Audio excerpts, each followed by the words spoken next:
ಏನಾಯ್ತು ಊರಾಗೊಂದು ಮನೆಯೇ ಉರಿದು ಹೋದ್ರೆ ಏನಾಯ್ತು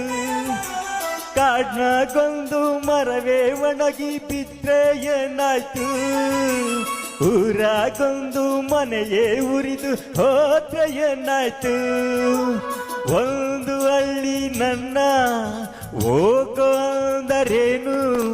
ಸ್ವರ್ಗದಂತ ಊರು ನನ್ನ ಹತ್ತಿರ ಕರೆದಾಯ್ತು ಹಾ ತುತ್ತು ಅನ್ನ ತಿನ್ನೋಕೆ